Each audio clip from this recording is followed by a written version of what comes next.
காலை வணக்கம். தினம் ஒரு திருக்குறள். அதிகாரம் 27. தவம். குறள் 264. உண்ணார்த்து எறலும் உவந்தாரை ஆக்கலும் எண்ணின் தவத்தான் வரும். மீண்டும்.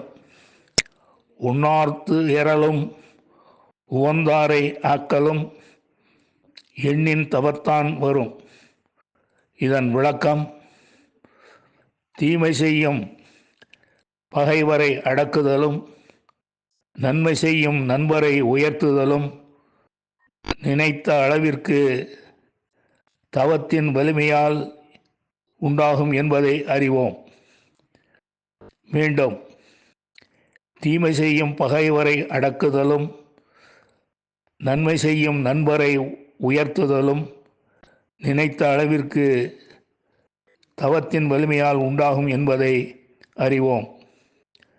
நன்றி, வணக்கம் கூறி உங்களிடமிருந்து விடைபெறுவது தேரெழுந்தூர் கோசகன் என்கிற டிவி நாராயணன், சென்னை.